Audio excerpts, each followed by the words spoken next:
morning, good afternoon, or good evening. My name is Micaiah Young with, as you can tell, the YouTube channel, Hearts for Christ. And first off, I want to say thank you so much for tuning in and taking time out of your day to watch this. I know with all the busy schedules that you have and everything like that, I'm very, very much appreciative that you would tune in and see what I have to say about this. And as you can tell, I have a playlist on my YouTube channel called Types of Christ.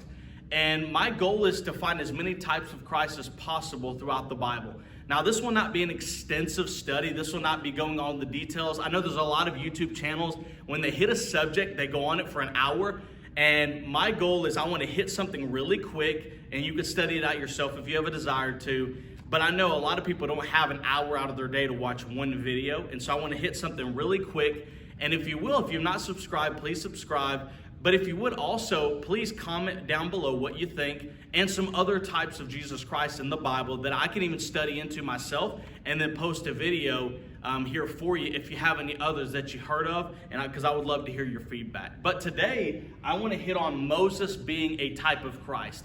And like I said, I'm not going to go into extensive study. I'm going to give you quick bullet points, and then we'll be done for today. But thank you again for tuning in today. But the first point that I have here in similarities are both are deliverers. When you look in Acts chapter number 7, verse number 35, it says, "This Moses whom they refused, saying, Who made thee a ruler and a judge? The same did God send to be a ruler and a deliverer by the hand of the angel which appeared to him in the bush."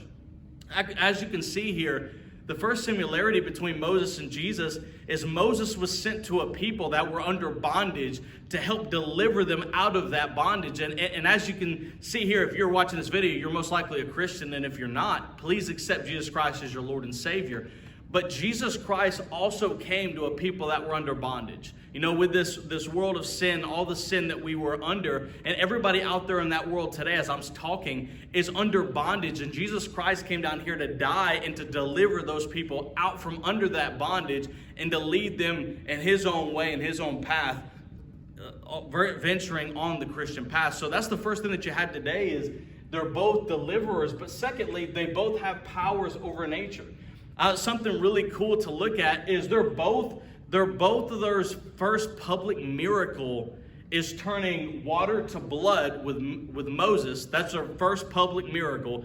And the first one for Jesus was turning water to wine, which is, I think, very, very cool that you have the similarities here. And obviously Moses, through God's power, could turn water to blood. He brought the plagues. He brought all these different things. He could calm things. I mean, he had a lot of things, power over the sea when he split the sea, and Jesus Christ had calmed the sea. But secondly, they both have power over nature.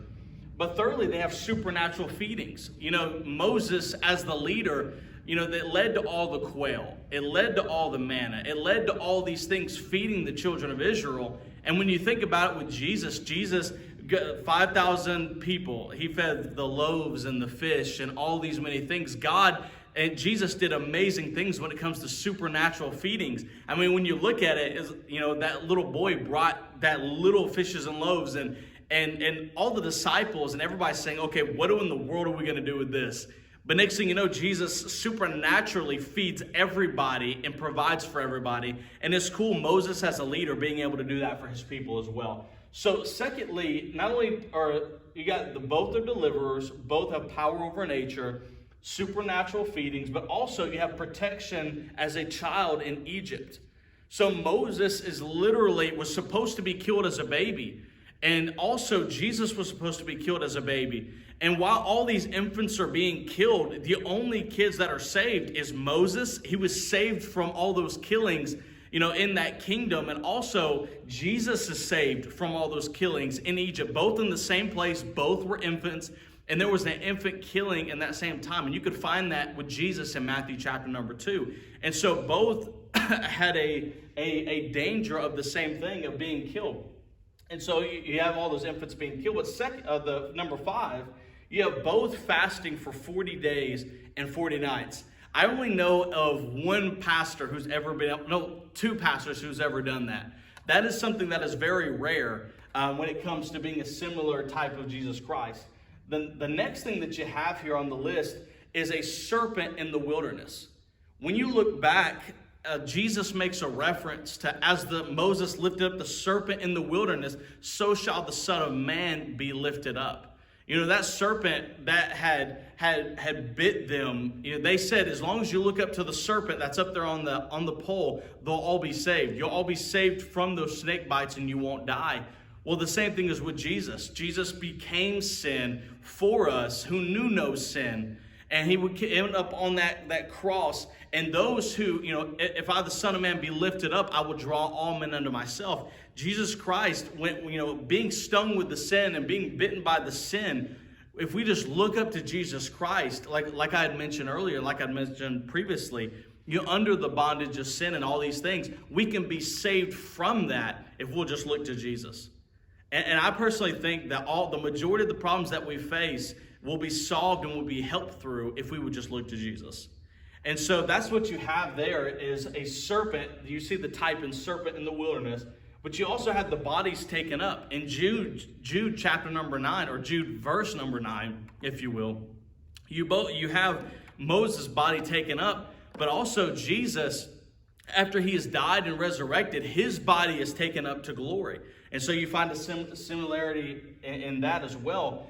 But the last thing that I would have you look at, and we actually started with the verse in Acts chapter number 7, is they were both rejected at their first coming. When you look at Acts chapter 7, verse number 35, it says, this Moses whom they refused.